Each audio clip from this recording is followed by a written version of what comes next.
Pues, ¿qué es lo que ha sido el COVID para nosotros, los periodistas? Pues mira, yo os puedo contar el programa como lo vivió.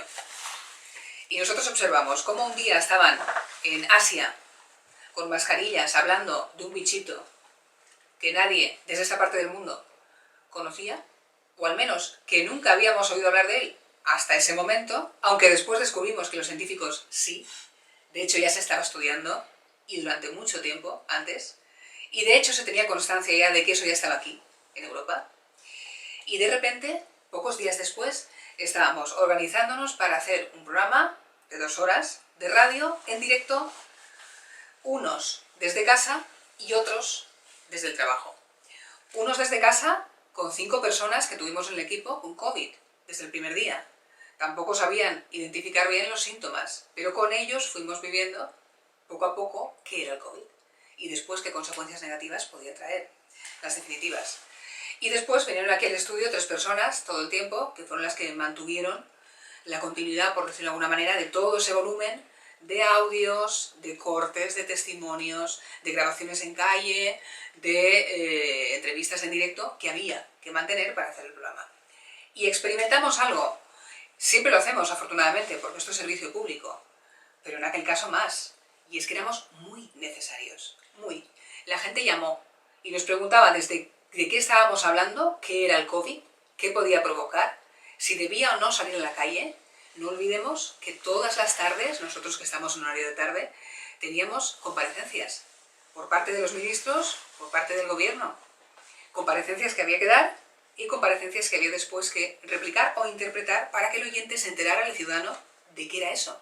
Y nosotros al mismo tiempo. Si podíamos salir a la calle, si era todo al mismo tiempo en todo el territorio español en aquel momento. ¿Qué suponía? Guantes, ¿dónde estaban?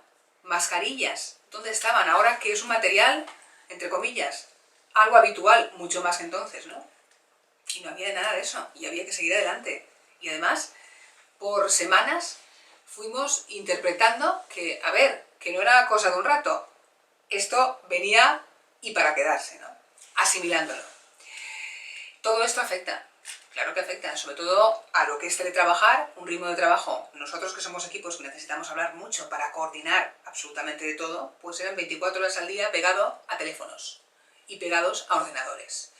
Y después estábamos comprobando por la gente que efectivamente, cómo era primero no salir a la calle, de repente no se podía salir. Cómo era salir y llegar corriendo para desinfectarse. Cómo era plantearse trabajos. ¿Qué hacías con tu trabajo? Yo recuerdo cuando empezaron a despertarse las peluquerías y cuando salió el presidente del gobierno a hablar de ferreterías, ¿os acordáis? De estancos, y todo el mundo preguntándose quién tenía prioridad, porque ellos sí, nosotros no, en fin.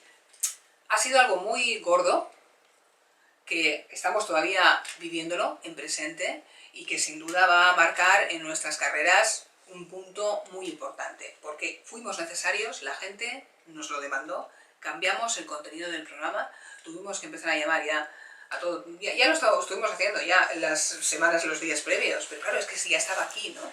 Médicos, hospitales, el ejército, fuimos con ellos, la UME a desinfectar, etcétera, etcétera, etcétera, etcétera. Fue impactante, sinceramente, pero estuvimos tan a tope que yo creo que ahora es cuando empezamos bien a saber lo que hemos hecho. Pero un poco por dosificarnos, porque estamos en otoño, se nos dijo, ¡ay, llega el verano! Después todo, ¿qué? Pensamos, cambiará. No, está cambiando ahora. ¿Y a qué nos enfrentamos? Pues esto es quizás lo que nos ha vuelto a dar ese golpe de realidad de decir, miren, era importante, lo sigue siendo ahora. Y en esas estamos. Vamos todos pensando, por un lado, estamos haciendo lo que debemos, y por otro lado, ¿cuándo podremos empezar a hablar de otras cosas? Porque al principio se planteó como ocurre con todas las noticias, ¿no? Vas a tope, la mantienes durante unos días y poco a poco va decayendo. Pero no porque no sea noticioso, sino porque el elemento que lo hace noticioso también va decayendo. Pero aquí no. Aquí era todo el tiempo. De verdad que lo de las cifras, esas cifras cada día, nos planteamos de todo y lo vimos con el resto de compañeros. Seguimos hablando de muertes. Nos enseñó IFEMA hasta cierto punto, después ya sí. nunca se ha enseñado qué pasó en el Palacio de Hielo. Ahora todavía la gente se está planteando si y por los negacionistas, enseñarles estas imágenes hubiera sido lo más definitivo. Pues no, no se sabe. Claro, ha sido una forma de informar, valga la redundancia y la expresión, pues que había que cuidar, con todos los datos, pero pensando que había gente que no salía de casa, todos nosotros, y gente mayor que estaba resultando pues muy perjudicada, que no salía de residencias de tercera edad, familiares que no veían a los suyos. Cuando alguien te contaba, o lo veías de cerca, lo que provocaba el COVID, familiares que se han ido, a los que no les has podido decir que no, ni adiós, ni sí, ni te volveré a ver, ni coger una mano, nada, absolutamente nada. Eso es muy duro de asimilar. Claro, por un lado estaba eso, y por otro lado estaba el no ver que era el COVID, porque afortunadamente pues no lo tuvimos cerca, ni con nosotros ni con nuestros familiares. Y después llegó la desescalada, y con esta parte de no hemos visto y no sabemos lo que es esa cosa transparente o invisible que es el COVID, vienen los problemas de quitarse las mascarillas, de querer continuar con una vida que a lo mejor no podemos todavía, ¿no? Eso es lo que hemos visto, pero claro, hay que mantener una situación económica para poder vivir, ¿no?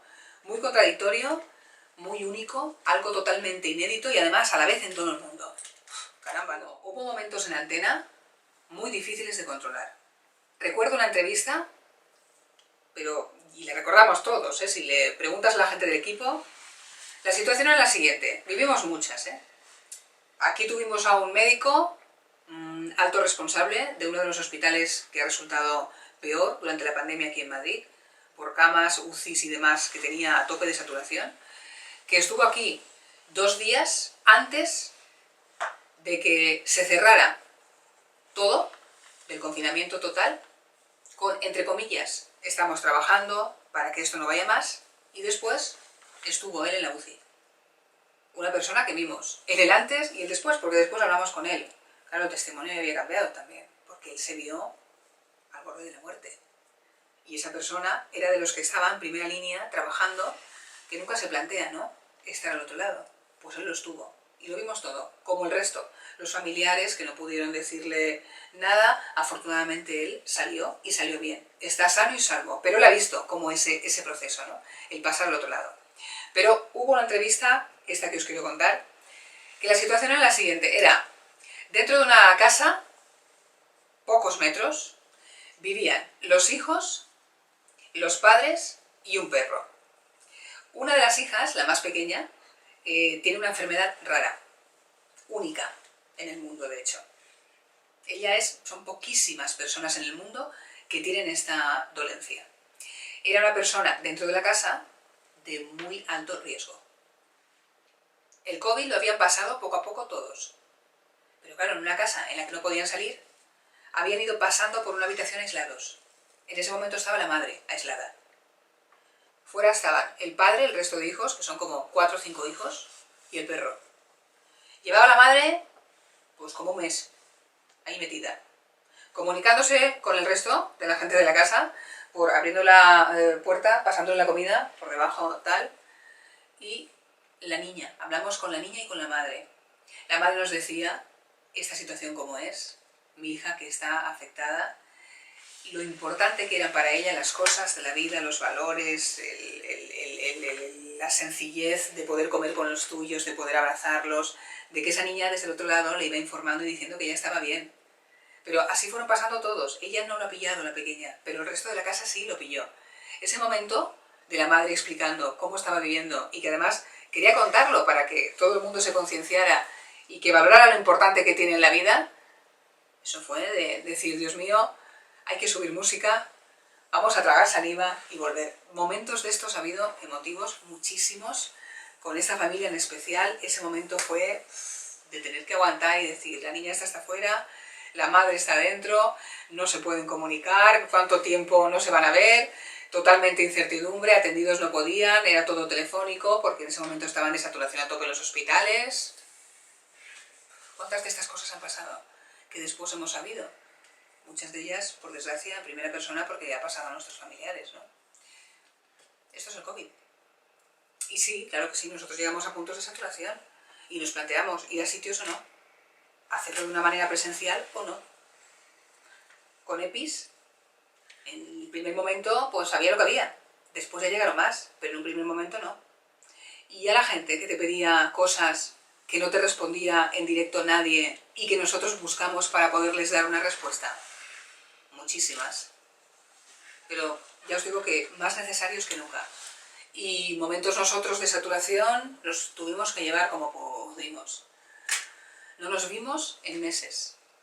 Tuvimos que teletrabajar haciendo un programa de radio, una cosa rarísima, sin vernos.